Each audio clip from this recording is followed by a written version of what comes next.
de federalização do crime bárbaro no Paraná, ele diz que vai acompanhar, junto com o Ministério Público do Estado, as investigações, e depois do inquérito ele vai avaliar se deve ou não fazer a federalização.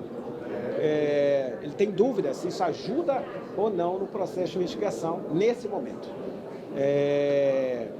Em relação ao pedido, nós apresentamos uma notícia crime, entregamos pessoalmente ao Procurador-Geral Augusto Aras, pedindo autorização para investigar o presidente da República, porque nós compreendemos que diariamente ele tem uma linguagem de incentivo à política do ódio e, portanto, dispara gatilhos que tem levado à violência no processo eleitoral diariamente.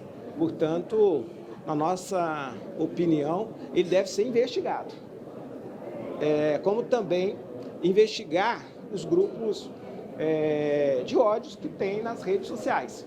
Acho que é importante, né? Como também solicitar uma melhor moderação das plataformas e das redes sociais para a gente evitar que nós estamos iniciando apenas o processo eleitoral ainda, uma escalada da violência. E nós compreendemos que a morte do nosso companheiro Marcelo Arruda não é um ato isolado. Ocorreu na visita do presidente Lula na cidade de Uberlândia, um cidadão que atirou 20 litros de agrotóxico em 10 mil militantes que estavam entrando para o evento, né? Também ocorreu no Rio de Janeiro, então nós achamos que é fundamental a Procuradoria-Geral da República ter iniciativas para impedir essa escalada da violência. Nesse caso, ele diz que a PGR atuou fortemente, investigou mais de 400 pessoas em relação aos atos antidemocráticos e que vai continuar. E diz mais, que aqui não ocorrerá o 6 de janeiro, como ele falou ontem para a imprensa internacional, mas também que o presidente eleito, o presidente tomará posse. Então, afirmou esse compromisso com a democracia. Os senhores concordaram com esse pedido dele para analisar se deve federalizar ou não? Os senhores acharam razoável a explicação dele? O que os senhores acharam? Na minha opinião, acho que o empenho do Procurador-Geral de estar acompanhando as investigações, estar falando com o Ministério Público do Estado e depois do inquérito avaliar, é uma postura que mostra comprometimento do Procurador-Geral da República em relação a esse crime. É isso, Lito? Não, só queria complementar também aqui o que o nosso líder Reginaldo falou. Nós entendemos que violência e política não se combinam. São coisas antagônicas. Política é o espaço da democracia, do diálogo, mesmo com divergências. Que o espaço democrático eleitoral pode ser polarizado, mas polarização também não significa violência.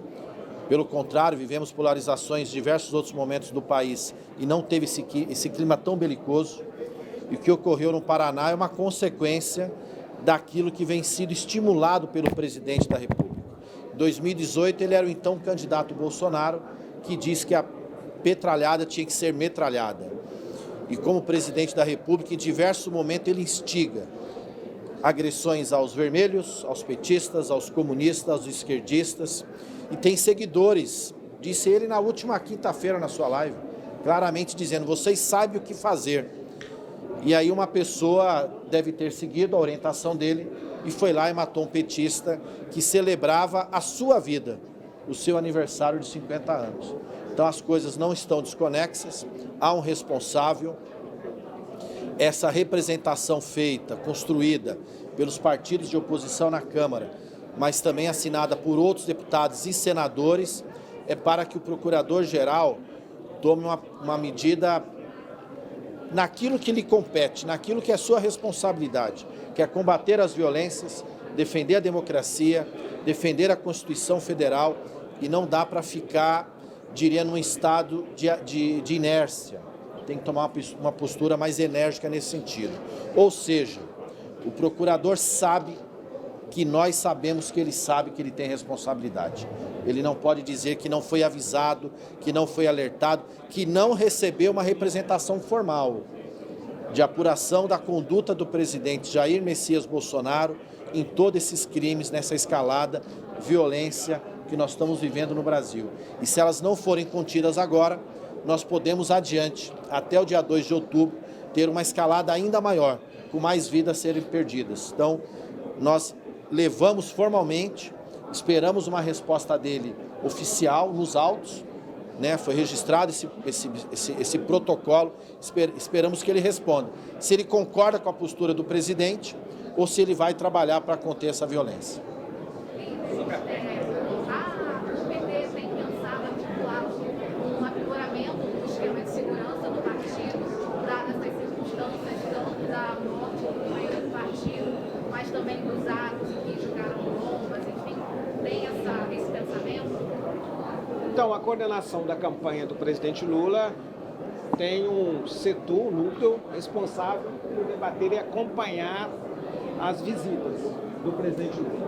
Eu acredito que sim, né? Acho que todos os brasileiros e brasileiras estão preocupados com a sua segurança, né? Não só com a segurança do próprio presidente Lula, mas também dos militantes, né? Da sociedade brasileira que quer participar do processo democrático do país. A democracia é um espaço da festa, né? É importante ocupar as ruas, as praças, participar de um debate e ter a certeza que não vai ser ameaçado, vai ser intimidado pela sua opinião política, né? Então é evidente que nós temos sim essa preocupação. Sobre a PEC, qual a expectativa? Então, nós estamos trabalhando com dois grandes objetivos, né? O primeiro, é evidente que nós defendemos sim os R$600. Nós defendemos no início de 2019. Defendemos quando o Bolsonaro queria R$200 no auxílio emergencial. Nós defendemos R$600. Quando o Bolsonaro destruiu o Bolsa Família para fazer um programa provisório só para o ano da eleição, ele apresentou R$400, nós defendemos R$600 e fomos derrotados. É evidente que seria contraditório não defender R$600, mas também temos que denunciar que é oportunista, eleitoreiro. E, ao mesmo tempo, nós achamos que não é necessário, para atender as pessoas com aumento de R$600, rasgar a Constituição brasileira, rasgar a democracia brasileira, porque está ferindo as leis eleitorais do país. Então, nesse caso, não há necessidade alguma o Congresso, né, a Câmara e o Senado reconhecer e permitir a aprovação do decreto de emergência. Por que não há necessidade?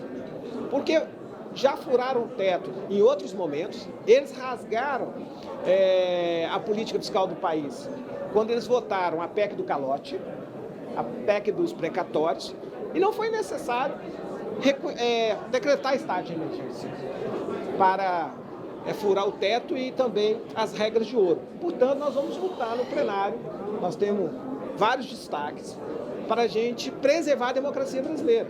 Esse governo não tem credibilidade, é um governo que ataca todos os dias as instituições. É como dar um cheque em branco para esse governo, para que ele possa depois atacar o resultado das eleições, dizer que não reconhece por causa das urnas eletrônicas, ou seja, arrumar uma confusão com a democracia brasileira. Então, eu acho que é um risco. Portanto, se nós formos derrotados no plenário, nós estamos estudando apresentar ao Supremo Tribunal Federal um pedido sucessório de uma interpretação conforme a Constituição. Nós entendemos que isso é extremamente inconstitucional. Não existe a mínima possibilidade de alguém criar mais problemas, alterar a lei da eleição no país através de um decreto de emergência que não há previsão nenhuma constitucional. A única palavra sobre emergência é no artigo da Defesa Civil. E na Defesa Civil é porque, na verdade, não tem a previsibilidade. Talvez por isso que eles reconhecem o decreto de emergência falando que é imprevisível aumento dos preços dos combustíveis, que é uma vergonha, uma desonestidade intelectual, porque nós estamos denunciando há 3 anos e 6 meses que a dolarização dos preços dos derivados de petróleo no país iria promover uma quebradeira geral de todo o setor da economia, porque é um setor longo, inclusive dolarizado, a produção de alimentos no Brasil. E como a agricultura familiar vende em real, está faltando alimento para a mesa do povo brasileiro, porque o agronegócio vende em dólar. Então hoje o povo brasileiro não tem dinheiro para comprar a cesta básica. Então a fome voltou para 60 milhões de brasileiros. A metade da população só tem dinheiro para uma refeição. Então é inaceitável que esse governo faça essa chantagem em relação àquelas pessoas que precisam nesse momento de um pouco mais de recursos para garantir a sua alimentação. Então nós vamos sim, estamos estudando, recorrer ao Supremo Tribunal Federal. Ouvia também a palavra do líder do PSB. Sobre o Aras. Sobre o Aras, né? Sobre a Procuradoria da República, nós fomos até lá para tratar sobre esse episódio trágico, esse assassinato ocorrido em Foz do Iguaçu, e dissemos a ele que isso não tem nada a ver com a polarização. A polarização sempre existiu no Brasil. Desde 89, quando tivemos a primeira eleição presidencial pós-ditadura militar, existe polarização. O Lula polarizou com o Collor, com a FHC, né, com Serra, com o próprio Alckmin, e nunca tivemos um clima como esse. Então nós estamos vivendo uma situação que é atípica, que é completamente diferenciada na história da República. Não tem precedente. Então, por essa razão, nós dissemos que é preciso que as instituições adotem medidas concretas. E o Ministério Público, a Procuradoria da República, tem um papel fundamental, indispensável, para que a democracia possa ser preservada, para que esses episódios não sejam tratados como casos isolados. O episódio do assassinato em Foz do Iguaçu tem tudo a ver com as manifestações ocorridas tanto em Minas Gerais como agora no Rio de Janeiro. Faz parte de um contexto e da disseminação do ódio, que é patrocinado e apoiado pelo próprio presidente da República. Então nós entendemos e pedimos isso ao Procurador da República, que investigue a conduta do presidente da República. Isso é uma obrigação do procurador, é uma obrigação das instituições brasileiras, que haja um controle, que haja respeito à Constituição. Então, esse tipo de conduta, ela não pode, é uma conduta que não pode ser tolerada, de maneira alguma. Então, nós precisamos reagir à altura e foi isso que nós pedimos ao Procurador-Geral da República nessa tarde. É isso. Obrigado, gente. Obrigado a vocês.